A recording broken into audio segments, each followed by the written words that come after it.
देखते हैं कुछ न्यूमेरिकल देखते हैं कूलाम्स लॉ पे, कूलाम के नियम पे कुछ न्यूमेरिकल देखते हैं, कूलाम के नियम पर। ओके, तो पहले शुरुआत में थोड़ा आसान से सवाल देखेंगे, फिर धीरे धीरे अपना हम लेवल बढ़ाएंगे। देखिए, जैसे हमने कहा कि यहाँ पे एक इलेक्ट्रॉन है, क्या है, एक इलेक्ट्रॉन है, यहाँ पर एक इलेक्ट्रॉन ले लिया हमने और यहाँ पर एक प्रोटॉन ले लिया। ठीक, तो इलेक्ट्रॉन पर जो चार्ज होगा वो कितना होगा, -1.6 इंटू 10⁻⁻19 कूलाम, एक चार्ज ले लिया। और दूसरा चार्ज मैंने यहाँ पे प्रोटॉन लिया तो उस पर भी 1.6 इंटू 10⁻⁻19 कूलाम। इलेक्ट्रॉन और प्रोटॉन पे दो चार्ज आएंगे, वो दोनों इक्वल चार्ज होते हैं, और इनके बीच की जो दूरी है, ये चार्ज Q1 बोल दिया, ये चार्ज Q2 बोल दिया, इन दोनों के बीच की जो दूरी है वो मैंने ले ली है 2 एंगस्ट्रॉम। क्या ले ली है, 2 एंगस्ट्रॉम। तो हमें कैलकुलेट करना है कितना फोर्स लग रहा होगा इन दोनों के बीच में। तो आओ देखते हैं। डिस्टेंस के लिए क्या है, डिस्टेंस देखो, जब भी ऐसे कोई न्यूमेरिकल करना होगा तो हम सारी क्वांटिटी, सारी फिजिकल क्वांटिटीज को हम एक सिस्टम ऑफ यूनिट में करेंगे, और वो है SI यूनिट। SI यूनिट में डिस्टेंस होगी R, डिस्टेंस कितना है, 2 एंगस्ट्रॉम, 2 को हम कन्वर्ट करते हैं मीटर में तो 10⁻⁻10 मीटर। चार्ज Q1 मेरा इतना है, चार्ज Q2 इतना है, एक माइनस में है दूसरा प्लस में, तो फोर्स जो मेरा होगा वो क्या होगा, अट्रैक्टिव फोर्स होगा। तो F इक्वल टू होगा K Q1 Q2 by R square. Force K की वैल्यू 1/4 पाई, हमने ऐसा माना है कि एयर या वैक्यूम में रखे गए हैं। देखो भाई, हवा निर्वात में ही रखे गए होंगे, तभी जो है K की वैल्यू क्या होती है, तभी K की वैल्यू 9 इंटू 10⁻9 होगी, अन्यथा उसकी वैल्यू जो है वो चेंज हो जाती है। ठीक है, अगर मीडियम चेंज होगा तो K की वैल्यू चेंज हो जाती है, क्योंकि कूलाम का नियम जो है वो मीडियम पे डिपेंड करता है, माध्यम पे निर्भर करता है। तो यहाँ से K की वैल्यू रखो 9 इंटू 10⁻9, Q1 की वैल्यू रखो 1.6 इंटू 10⁻⁻19 इंटू, देखो भाई, अगर मुझसे ये विद डायरेक्शन पूछता तो मैं प्लस माइनस दोनों रखता या डायरेक्शन बता देता। हमें केवल कैलकुलेशन करना, इसका मैग्नीट्यूड देना है, तो हम केवल आवेश रख लेते हैं, प्लस या माइनस नहीं। ठीक, Q2 भी है 1.6 इंटू 10⁻⁻19, और इन दोनों के बीच की दूरी है 2 एंगस्ट्रॉम, 2 इंटू 10⁻⁻10 का स्क्वायर। देखो यहाँ से 9 इंटू 10⁻9 इंटू, देखो 1.6 दोनों का मल्टीप्लिकेशन करोगे तो पॉइंट हटा दो तो समझो क्या होगा, इन दोनों का मल्टीप्लिकेशन 2.56 होगा भैया, 16 का स्क्वायर 256, 2 अंक पे दशमलव 2.56। यहाँ पे देखो 10⁻⁻19 -38, नीचे क्या होगा, 2 दूना 4 इंटू 10⁻⁻20। ओके, अब देखो ये फोर्स F इक्वल टू चल रहा है, फोर्स F इक्वल टू चल रहा है। देखो अगर क्वेश्चन यहाँ से 10 ऊपर जाएगा तो प्लस हो जाएगा, तो 20 और 9 29 हो जाएगा, और 38 से 29 जाएगा तो 8 और माइनस 10⁻⁻9, ये कितना होगा 9 इंटू 2.56 इंटू 10⁻⁻9। ओके, और नीचे कितना बचेगा 4। ठीक है, 4 1 जा 4, 4 6 जा 24, 1 4 4 जा 16। F इक्वल टू 36 3 57, 2 प्लेस पे 5.76 इंटू 10⁻⁻19 न्यूटन। उन दोनों के बीच में इतने न्यूटन का फोर्स लग रहा होगा। ओके, नोट कर लो, फिर दूसरा क्वेश्चन देखते हैं। चलिए ठीक है, ओके डन। आइए दूसरा क्वेश्चन देखते हैं। दूसरा क्वेश्चन क्या कह रहा है, आसान है, बहुत आसान है।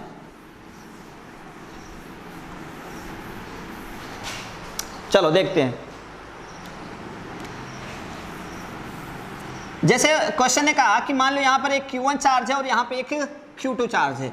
Q1 को मैंने ले लिया 2 कूलाम प्लस 2 कूलाम, और Q2 को मैंने ले लिया -4 कूलाम। इन दोनों के बीच की दूरी मुझे नहीं दी है, दूरी कितनी दी है, R दी है। दो आवेश हैं, एक आवेश 2 + 2 कूलाम का, दूसरा आवेश -4 कूलाम का है, और उन दोनों के बीच की दूरी R दे रखी है। मुझसे पूछ रहा है कि बताइए, आगे मुझसे कह रहा है कि यदि मैं 2 कूलाम का आवेश प्लस इधर भी जोड़ दूं और 2 कूलाम का आवेश इधर भी जोड़ दूं और उनके बीच की जो दूरी है, दूरी वही रखूं, तो ये केस फर्स्ट है। इस केस फर्स्ट में जो फर्स्ट केस में जो फोर्स लग रहा है उसने कहा 10 न्यूटन लग रहा है। कितना लग रहा है, 10 न्यूटन। मान लिया ऐसे, दूरी कुछ भी रही होगी, 10 न्यूटन लग रहा है, ठीक। उसने कहा अगर इधर 2 कूलाम का चार्ज ऐड कर दिया और इधर 2 कूलाम का चार्ज ऐड कर दिया तो इधर जो फोर्स आएगा दूसरी कंडीशन में वो कितना होगा। डिस्टेंस सेम है, बस केवल दोनों साइड में उसने 2-2 कूलाम का चार्ज ऐड कर दिया है। तो देखो, अगर मैं पहले वाले की बात करूं तो फर्स्ट केस की बात करूं तो F फर्स्ट क्या होता है, K Q1 Q2/R स्क्वायर। यहां से F फर्स्ट की मैं बात करता हूं तो यहां से K Q1 कितना है 2 और Q2 कितना है -4/R। यहाँ पे 4 रख लो, माइनस से कोई मतलब नहीं, माइनस का वो केवल डायरेक्शन के लिए है, चाहो तो रख लो, कोई दिक्कत नहीं। R स्क्वायर उतना ही है, ठीक। ये क्वेश्चन नंबर फर्स्ट। दूसरे केस में F सेकेंड, हमें फोर्स चाहिए ना। देखो, अगर मैंने 2 और 2 ऐड किया ना, क्वेश्चन में थोड़ा करेक्शन कर लो, दोनों साइड जो है -2 कूलाम का चार्ज ऐड करना है। क्या करना है, इधर भी -2 करना और इधर भी -2 करना है। ऐसे क्वेश्चन होगा, क्वेश्चन में करेक्शन रहेगा कि हम इसमें +2 नहीं ऐड कर रहे हैं। क्वेश्चन में मैं -2 कूलाम का चार्ज दोनों साइड ऐड कर रहा हूं, तो इधर का जो चार्ज होगा वो क्या होगा, क्या होगा, K Q1 2 और 2 0 गुणे और 4 और -6 डिस्टेंस अभी भी R square. Equation number second. मैं फर्स्ट को डिवाइड कर देता हूं सेकंड से, तो देखो यहां से क्या हो जाएगा, मैं फर्स्ट को डिवाइड कर रहा हूं सेकंड से, तो F1/F2, F1 मुझे पता है कितना दे रखा है 10/F2 इक्वल टू K, और यहां से आएगा माइनस में 8, यहाँ कितना हो जाएगा R स्क्वायर, और नीचे कितना होगा 0। ये पूरा क्या हो जाएगा 0 और ये नीचे हो जाएगा R स्क्वायर। R स्क्वायर से R स्क्वायर मरेगा, 0 यहाँ पे आ जाएगा, 10 इक्वल टू -8K/0, और यहाँ से F सेकेंड भी कितना है 0। तो देखो क्रॉस मल्टीप्लाई कर लो, चाहे ऐसे कर लो, F सेकेंड कितना आ जाएगा 0।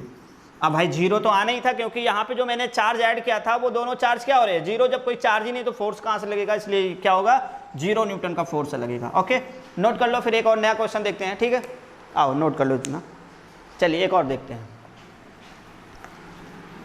एक क्वेश्चन और देखते हैं, प्यारा क्वेश्चन है, आसान सा है।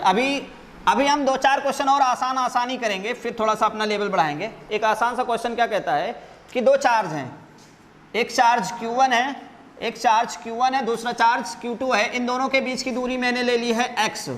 चार्ज Q1 चार्ज Q2 दोनों के बीच की दूरी,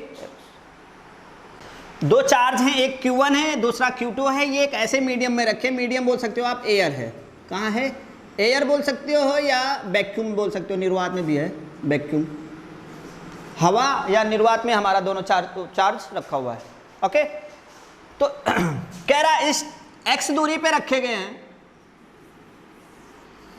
x दूरी पर रखे गए हैं, और इस टाइम पर मान लो जो फोर्स लग रहा है वो F है। क्या है, F। क्वेश्चन मुझसे कहता है कि इन दोनों आवेशों की दूरी को आधी कर दी जाए। कितनी कर दी जाए, आधी कर दी जाए। तो जो इन दोनों के बीच में फोर्स लग रहा है, बल लग रहा है, उसमें कितना परिवर्तन आएगा, घटेगा या बढ़ेगा।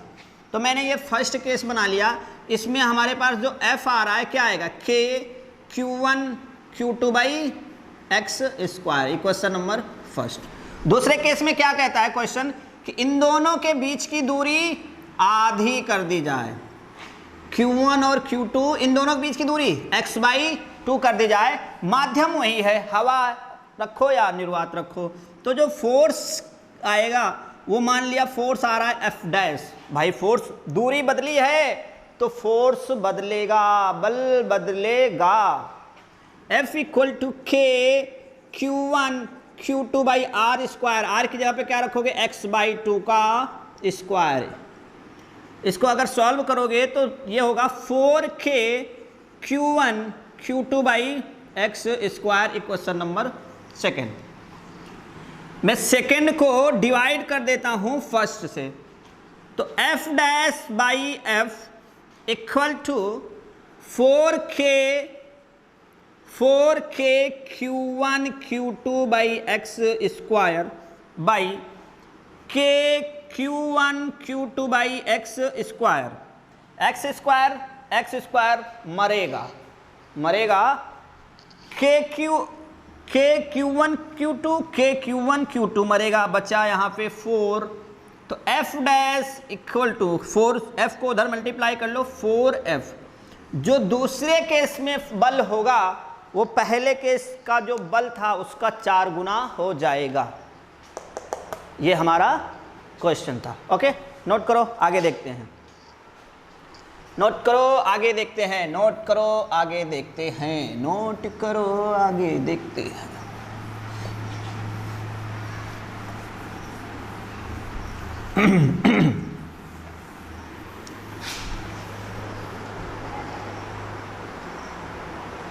चलिए, अभी हमने आसान से कुछ कूलाम के नियम देखे, कूलाम के नियम पर आधारित कुछ सवाल देखे हैं, प्रश्न देखे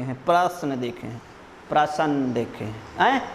अब हम बात करेंगे कुछ थोड़े से जिसका मीडियम लेवल जो है, जिसका थोड़ा सा अप है, अप बहुत ज़्यादा अप नहीं, थोड़ा सा अप है। आओ देखते हैं।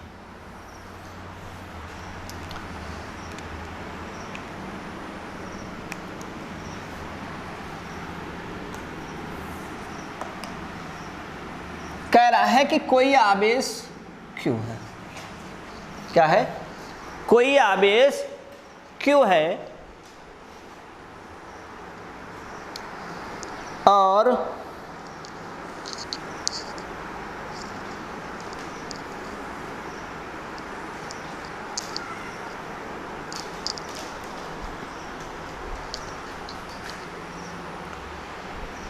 अच्छा नहीं, कोई एक स्क्वायर है। क्या है? स्क्वायर है। कोई एक वर्ग है ना, वर्ग है तो बराबर होनी चाहिए।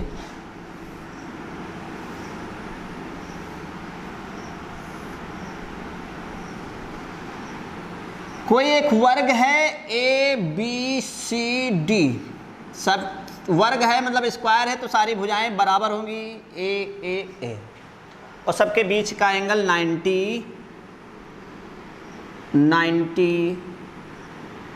90 और ये भी 90। ठीक है, बराबर हैं, 90 हैं। तो हमसे पूछ रहा है कि बल बताओ एट C, बिंदु C पर जो आवेश है उस पर बल बताना है। तो बल बताने के लिए पहले मैंने आवेश ले लिया, यहाँ पर भी Q, सब पर आवेश Q ले लेते हैं। Q और Q, चारों कोनों पर प्लस Q आवेश है। तो जो C पर आवेश है, उस आवेश पर जो फोर्स लग रहा है वो कितना लगेगा। तो देखो यहाँ पर जो C है, इस पर जो बल लगेगा वो किसके कारण लगेगा? D के कारण लगेगा, FC due to D। B के कारण लगेगा FB due to FC। C पर बल लग रहा है ड्यू टू B। A जो है उसके कारण भी तो फोर्स लगेगा, FC ड्यू टू A। तो 3 फोर्स लग रहे हैं। देखो अगर ये साइड A, ये साइड A, तो ये साइड कितनी होगी? A√2। पाइथागोरस थ्योरम से निकाल लो, A² + A² √2A का स्क्वायर, A बाहर आ जाएगा, √2 बचेगा। तो यहाँ पे हम देखते हैं FCD कितना होगा? K Q1 Q2 R square है, Q1 भी Q, Q2 भी Q का स्क्वायर भैया। ओके, एफ सी बी जो होगा वो भी यही हो जाएगा K Q square by a square. F C A जो होगा वो क्या होगा, वो होगा K Q स्क्वायर, ए की जगह पे क्या रखोगे, ए रूट 2 का स्क्वायर, तो यहां से बन जाएगा K Q square by 2A square.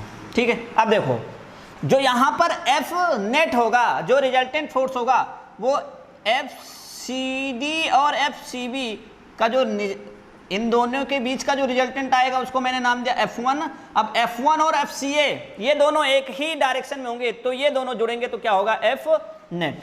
जो मेरा F नेट निकल के आएगा वो क्या होगा, F1 plus FCA। Equation first बना लो, अभी जो वैल्यू निकाल के रखे रखेंगे यहीं पे।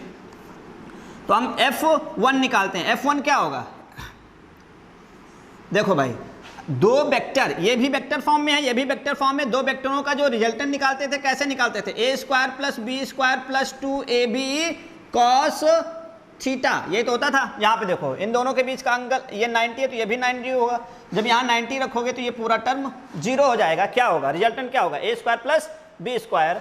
तो यहाँ पे इसका और इसका निकालेंगे तो क्या होगा, F1 क्या होगा, FCD का स्क्वायर प्लस FCB का स्क्वायर, यही होगा। यहाँ से देखो KQ square by a square का whole square plus KQ square by a square का होल स्क्वायर। Okay done. हाँ, 1 और 1 2, F1 क्या लिख सकते हैं, अंडर रूट 2 K, देखो भाई KQ square by a square common ले लो तो 1 और 1 अंडर रूट 2, और इसका बाद ये स्क्वायर रूट से कटेगा, पूरा लिख लेते हैं भाई, 2KQ square by a square का होल स्क्वायर, ये स्क्वायर इस अंडर रूट से कटेगा तो कितना हो जाएगा, under root 2KQ square by a square. ये मेरा F1 आया है, क्या आया, F1। और जो F नेट देखना है, F नेट क्या होता है, F1 प्लस FCA मैंने वहाँ निकाल रखा है, F1 यहाँ से निकला, तो F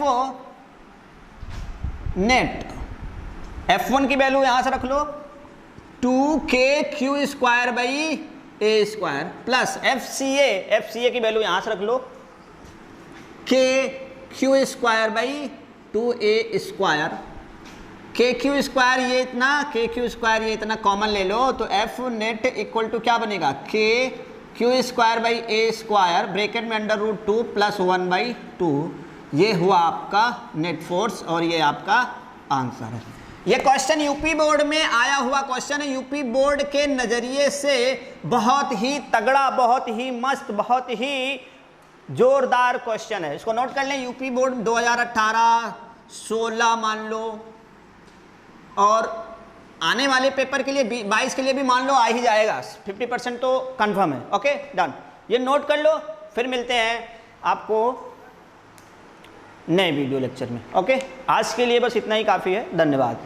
अगर आपको वीडियो पसंद आया है तो कमेंट करके बताइए, अगर कहीं पे आपको कुछ सुधार चाहिए, कुछ नया चाहिए, उसके लिए भी आप हमें कमेंट करके बताएं, हम आपके सजेशन को ज़रूर ध्यान में रखते हुए आगे काम करेंगे।